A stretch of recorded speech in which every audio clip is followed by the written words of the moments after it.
vaan, tervetuloa ystäväiseni. Tervetuloa Royal Lifewayn tälle opetusvideokanavalle. Mun nimeni on Maria Great ja me jatketaan tätä kolminaisuus-videoopetusta, jossa ensimmäisissä jaksoissa käytiin läpi hebrean kielellä avaten ymmärrystä siitä, mitä Isä, Poika ja Pyhä Henki oikein on. Ketä he oikein ovat. Ja tämä on ollut aivan upea matka. Kiitos siitä eräälle Royal Lifewayn seuraajalle, joka laitoit viestin siitä, että voisiko opettaa tästä Isästä, Pojasta ja Pyhästä Hengestä. Ja en totisesti ollut valmistautunut tähän hetkeen, että miten upeata aarretta me tullaan löytämään juuri tuon kysymyksen avatessa niin kuin ihan itsellänikin ihan uuden maailman. 3.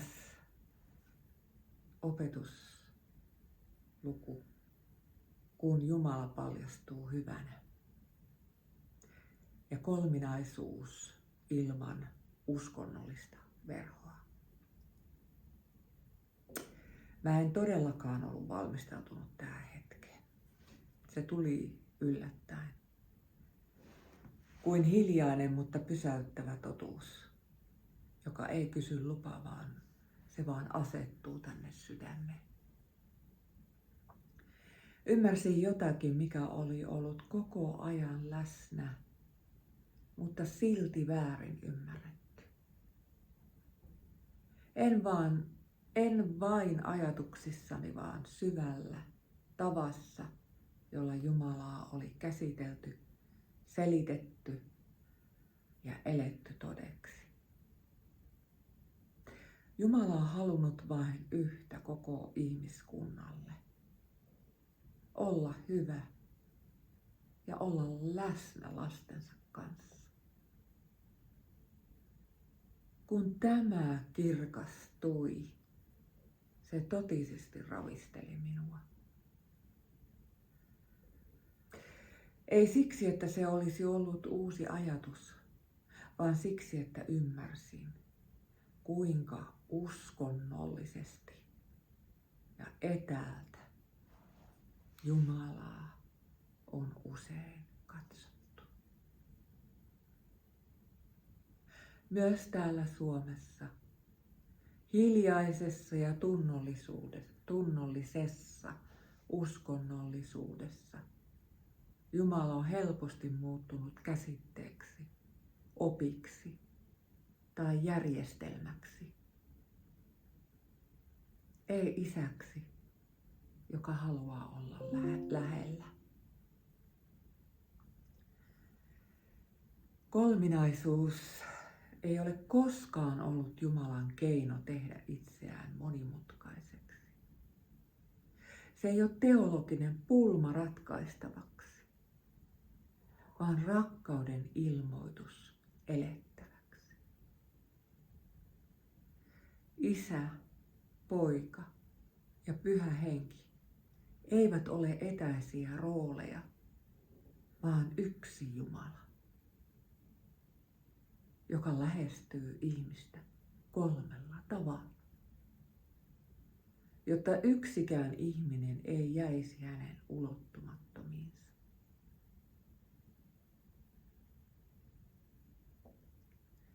Isä ei ole ollut kaukainen hallitsija, joka vaatii. Hän on alkuperäinen lähde, sydän, josta kaikki lähtee. Kaikki elämä, kaikki lähtee Isästä.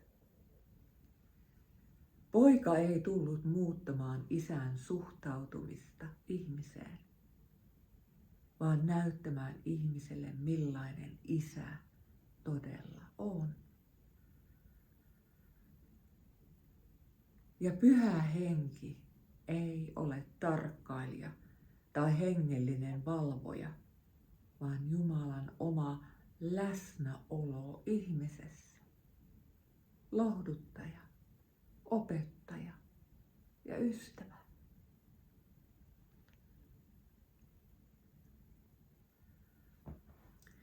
Kun tämän näkee, moni uskonnollinen rakenne alkaa murtua.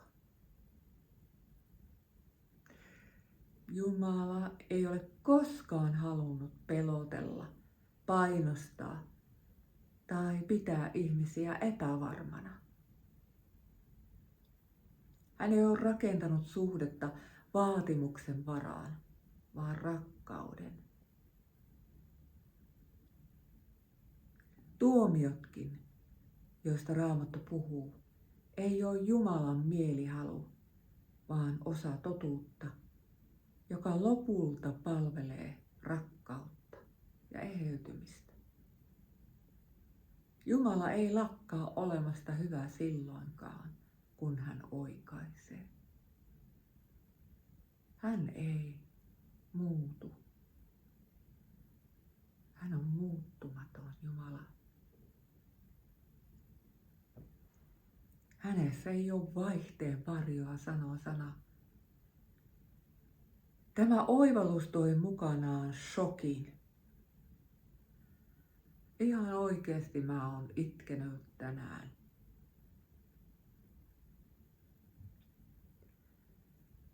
Ja itkenyt yhtä aikaa surusta, että miten kaukana me olemme pitäneet Isää. Ja sitä ilosta, että Isä löytää meidät. Ja me pääsemme kotiin. Ei vasta joskus taivaassa, vaan jo nyt. Perheeseen. Hän on tässä. Tämä oivallus toi todella itsellenikin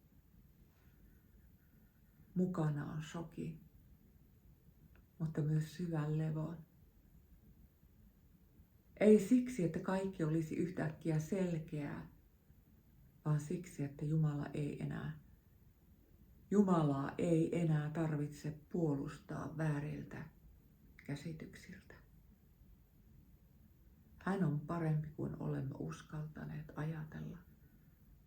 Lempeämpi kuin uskonnollinen mieli on antanut myöten. Kärsivällisempi kuin meidän opetuksemme ovat usein olleet. Täynnä ehtoja. Suoritusta.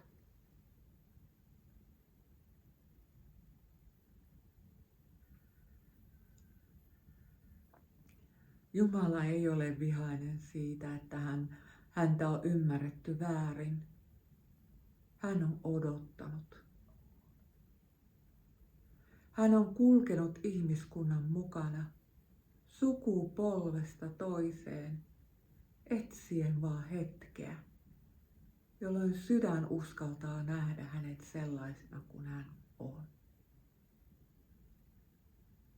Ei pelättävänä, vaan rakastavana. Ei etäisenä, vaan läsnä olevana.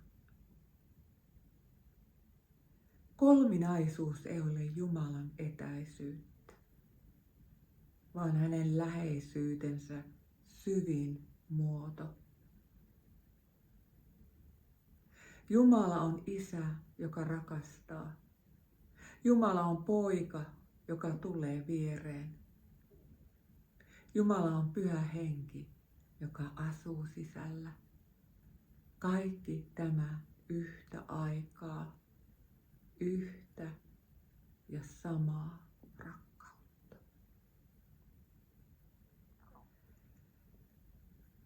Kun tämä alkaa avautua, uskonto menettää otteensa. Mutta usko syvenee. Pelko väistyy, mutta kunnioitus kasvaa. Ja ihminen saa viimein olla lapsi. Ei selittäjä, ei suorittaja, vaan rakastettu.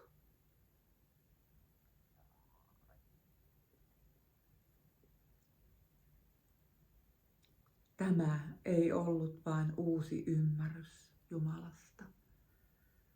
Tämä oli paluu kotiin.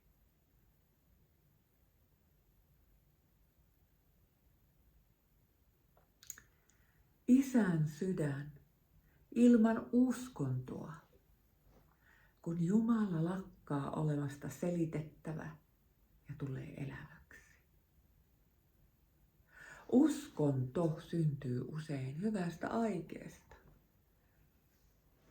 Kun ihminen haluaa ymmärtää Jumalaa, suojella pyhää ja rakentaa ikään kuin siltoja sinne näkymättömään.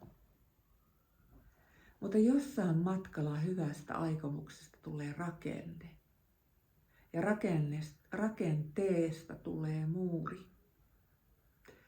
Jumala, joka alun perin tuli lähelle, alkaa näyttäytyä etäisenä.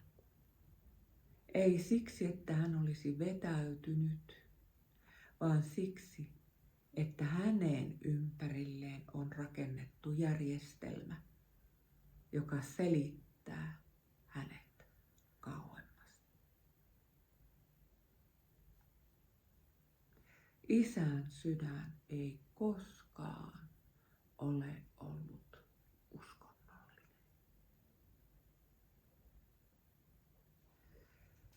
Isä ei ole kiinnostunut siitä, kuinka hyvin ihminen osaa puhua hänestä, vaan siitä, uskaltaako ihminen olla hänen kanssaan.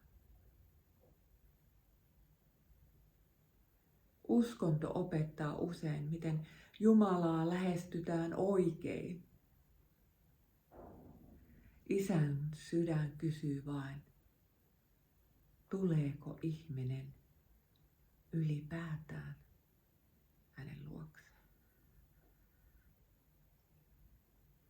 Ei valmiina, ei mukanaan oikeita sanoja, vaan ihan sellaisena kuin hän on.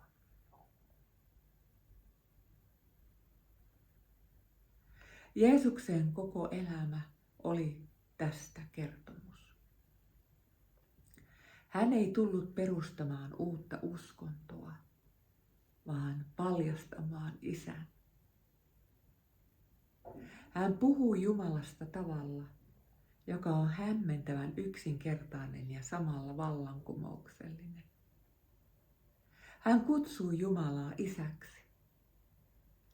Ja sillä yhdellä sanalla hän rikkoi vuosisatojen pelon, etäisyyden ja ehtojen kerrostumat. Isä ei ollut enää hahmo temppelissä, vaan persoona, johon saattoi luottaa.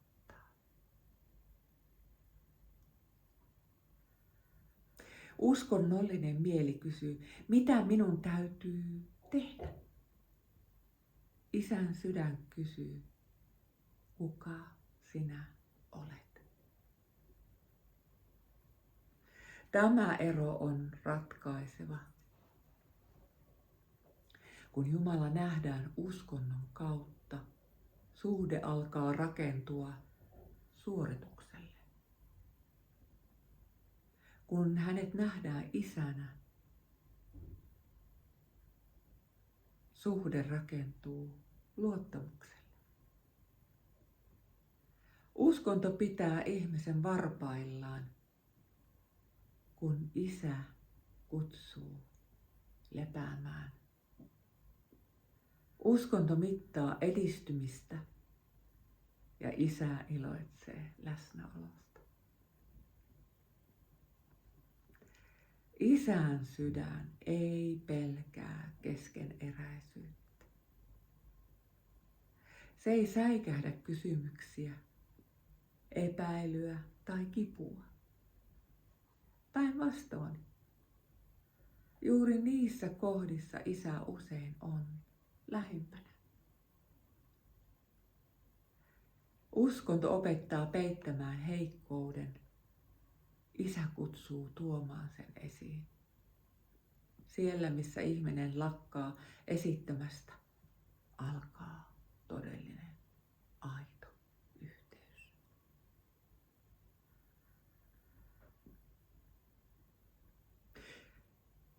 Aitouteen. Se on mun sydämeni kasvutavoite. Kasvaa aidoksi. Ihmisenä. Aidoksi ihmiseksi. Monelle tämä on pelottavaa. Miksi? Uskonto antaa rakenteen, säännöt ja rajat, joiden sisällä voi tuntea olevansa turvassa. Isän sydän kutsuu luottamaan ilman mitään tällaisia kaiteita. Se ei poista rajoja elämältä, mutta se siirtää ne ulkoisista säännöistä sisäiseen suhteeseen. Kun sydän oppii tuntemaan Isän, se alkaa itse etsiä sitä, mikä on hyvää, totta ja elämää rakentavaa. Isän sydän ei kilpaile ihmisen kanssa. Se ei vaadi huomiota, ei kontrolloi eikä painosta. Se odottaa. Ja juuri siksi se on niin voimallinen. Jumala ei ole kiireinen tullakseen ymmärretyksi. Hän on kärsivällinen tullakseen tunnetuksi. Kun ihminen alkaa nähdä Jumalan Isänä, eikä uskonnon nollisena käsitteenä, tapahtuu hiljainen, mutta syvä muutos. Rukous lakkaa olemasta suoritus ja muuttuu keskusteluksi, jutteluksi. Raamattu lakkaa olemasta vaatimusten kirja ja muuttuu kertomukseksi Jumalan uskollisuudesta. Elämä lakkaa olemasta hengellinen projekti ja muuttuu matkaksi Jumalan kanssa.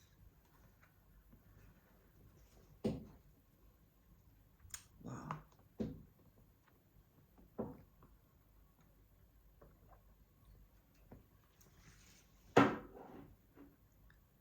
Isän sydän ei rakenna identiteettiä sen varaan, kuinka hengellinen ihminen on. Se rakentaa identiteetin sen varaan, että ihminen on rakastettu. Tämä oli ihan ensimmäinen kirja, jonka mä kirjoitin englannin kielellä. Beloved, rakastettu. Ja nyt ymmärrän, miksi.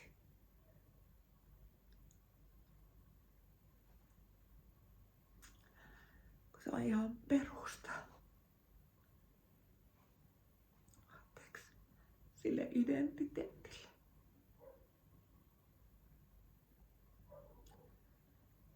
Että jokainen sen lapsen nimi, joka syntyy maailmaan, hänen nimensä on Jumalan silmissä rakastettuni. Se sinä olet. Ja tästä käsin kaikki muu löytää paikkansa. Kutsumus ei paina, vaan kattaa. Tuosta rakastettuni kirjasta vielä sen verran, että se on rakennettu just niin, joka kertoo niitä suojamuureja, jotka me on rakennettu ympärillemme, että me selviydyttäisiin siltä kivulta, koska ihminen pelkää eniten sitä kipua häpeästä, arvottomuudesta. Ja me ei tarvitse peittää mitään epäaitoudella tai muurella, kun me saamme paljastua elävän Jumalan rakkauden edessä. Ymmärrätkö, siskoni? Ymmärrätkö tämä, veljeni? Ymmärrätkö, miksi siellä miesopetuksessa oli se Jumala ilmestys mulle, kun mä kysyin, mikä on eheän miehen niin kuin merkki? Niin hän antaa sanansa. Psalmi 23:6. Että me ei ole saatu sitä hyvyyttä täyttyä sillä Herran hyvyydellä. Sillä hän on hyvä Jumala.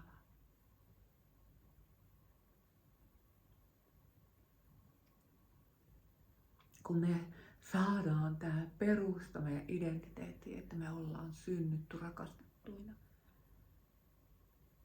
Jumala näytti, että kukaan ihminen maailmassa ei ole niin kuin täydellisesti rikki.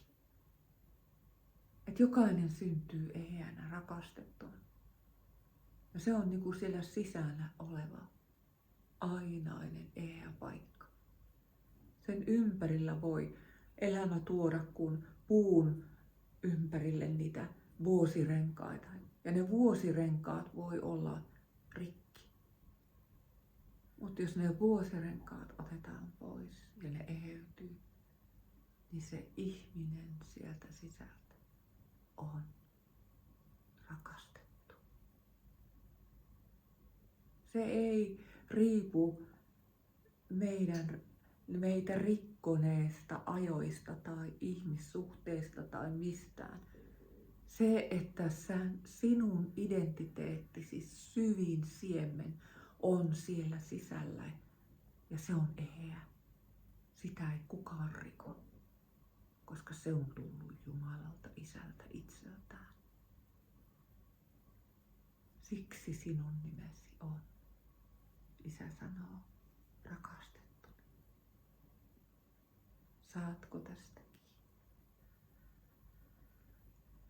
Kun tämä rakastettu rakkaus on sinun identiteettisi juuri, tästä käsin kaikki muu löytää paikkansa. Kutsumus ei paina, vaan kantaa. Vastuu ei ahdista, vaan selkeyttää. Kuuliaisuus ei pakota, vaan virtaa rakkaudesta. Ehkä suurin vapautus on tämä. Jumalaa ei tarvitse enää puolustaa uskonnollisia väärinkäsityksiä vastaan. Kun Isän sydän tulee näkyviin, hän puolustaa itse itseään hyvyydellään. Ihminen saa vain todistaa siitä, mikä on, mitä on nähnyt ja kokenut. Ei täydellisesti, ei valmiina, vaan aitona ja totena.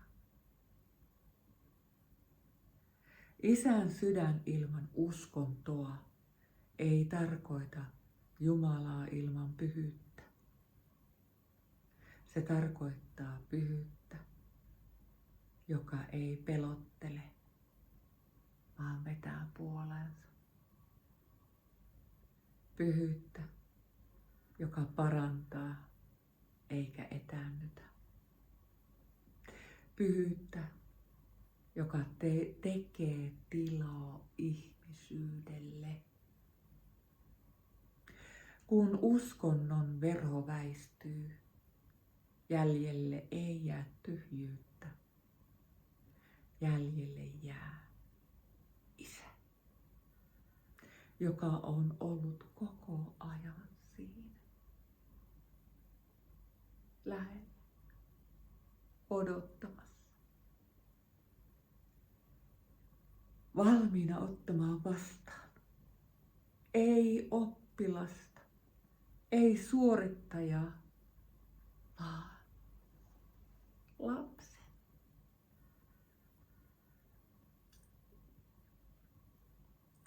Tämä on se sydän, jonka Jeesus tuli näyttämään.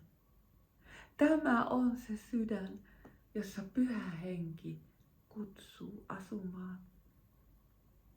Tämä on se Jumala, jota ei tarvitse selittää pois uskonnon alta, vaan johon saa viimein luottaa.